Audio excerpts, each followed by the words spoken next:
Dan, how you doing, pal? I'm doing fantastic. How are you all? Good, good. Happy Thanksgiving. Hope you enjoyed tomorrow, but I want to dive into what you saw here on Sunday, kind of setting the offensive game of football back a few years. What did you think? I guess we'll just start with Mac. I mean, it was a pretty efficient day. We were talking about maybe his best game of the year.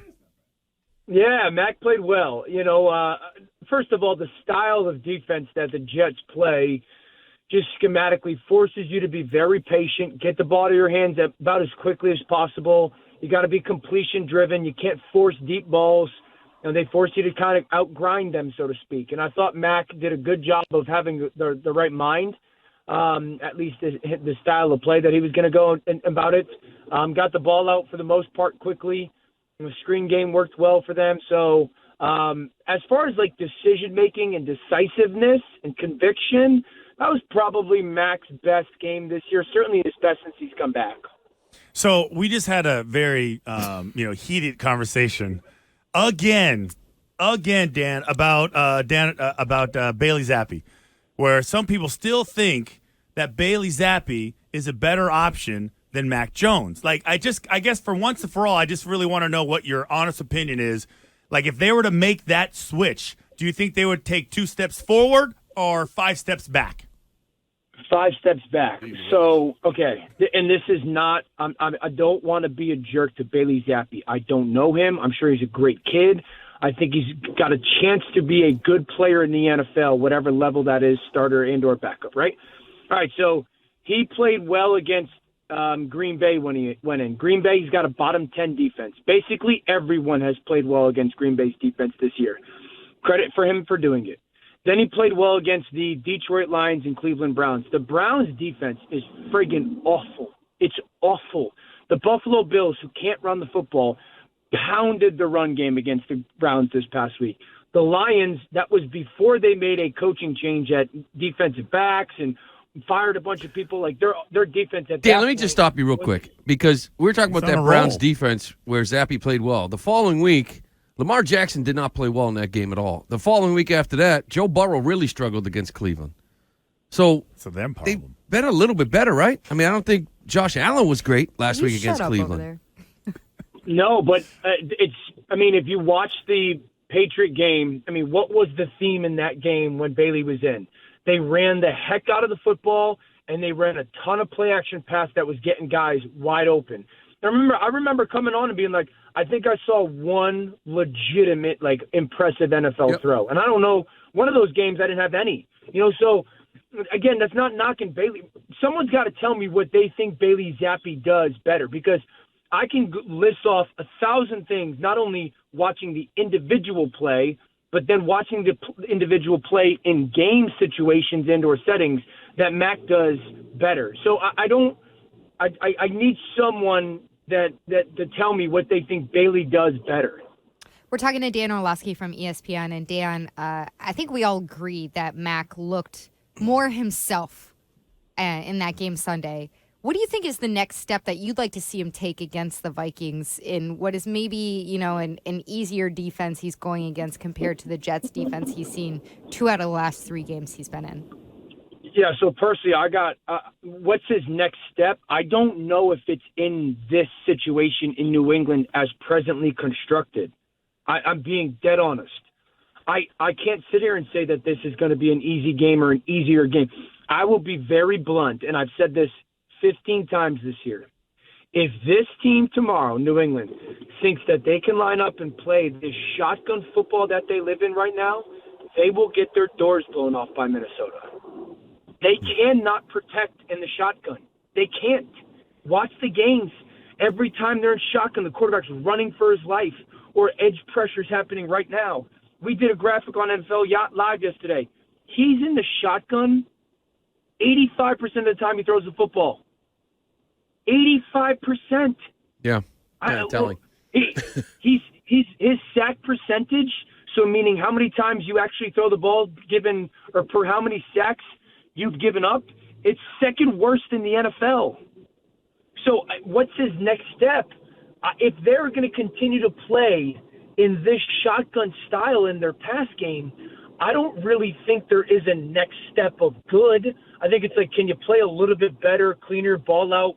But I don't think you're going to see these jumps because I just don't believe they're built to play ball like that. And it's hard for him right now. I remain steadfast in that. So I'm curious, talking to Dan Orlovsky, by the way, at ESPN. Dan, I'm curious what your thoughts are on this game tomorrow because I am real curious about the game. I mean, they've played some good defenses recently, and they've played some bad offenses. So the defense is maybe not as good as it's looked.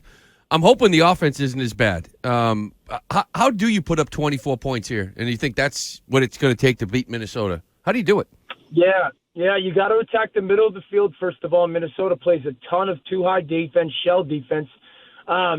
You've got to – so Minnesota, what they do is they get into these five-man fronts. They'll play five defensive linemen.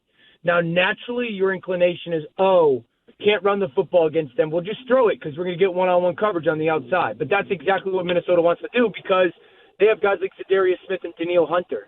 So I think, like, the implementation of trying to run the ball with both tight ends, and you saw a little bit last week where they were kind of using the tight ends a little bit like a fullback. Yep. So I think you got to do a good job with that.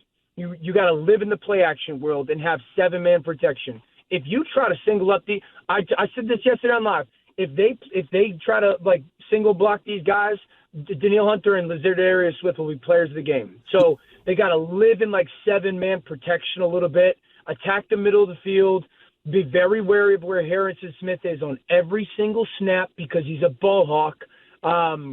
That's the formula. So I got to ask you real quick. You mentioned play action a couple of times. So in discussing why Mac's not doing it more, even though he did a little bit more last game, Bill Belichick actually at the podium one time told the media that you can't run play action against man-to-man. It doesn't make any sense. And we played that sound like he's just feeding to the media, hoping we all believe that. Have you ever heard that philosophy?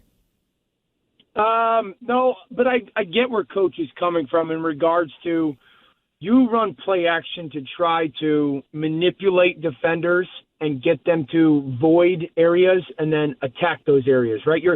In man coverage, guys are watching and or looking at their guy that they're covering rather than having to play both, run and pass. The only pushback I would have to that is, one, the play action slows down the pass rush a little bit. You know, when those defensive linemen see quarterback turn around, put the ball into the belly of a tailback, like they've got to respect that. They've got to play both of that. So I think that helps your protection. I also think if there's a second-level defender like a linebacker that's, you know, his role is to plug the middle of the field, then he has a potential to, like, take a step or two up, and then you hit crossers behind him. So while I understand, like, that statement football-wise, I would sit there and say there's a lot of evidence and really smart people that say otherwise. So we're talking to Dan Orlovsky. And, Dan, so I hire you to come in and fix my red zone offense. What's the philosophy and a couple of plays that you implement the first time you get inside the 20?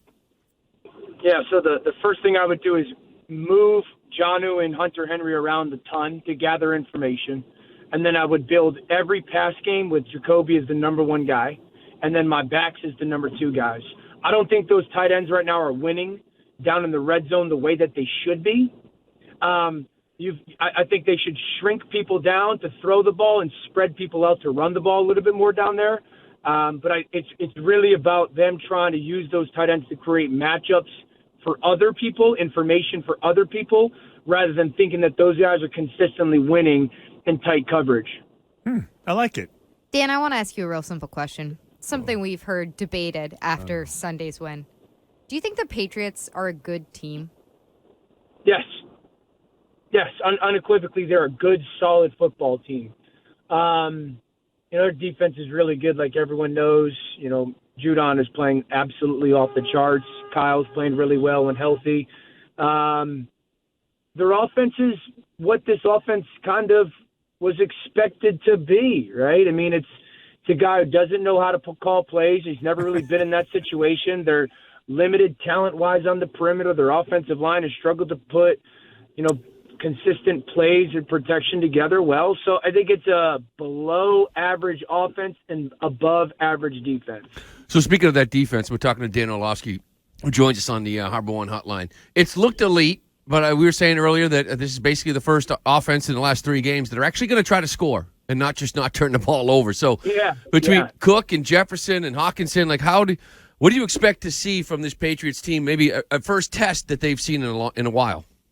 Yeah, I would imagine that they'll go. So, if you look at Minnesota, the 2 games that they've gotten thumped, it's because Justin was shut down.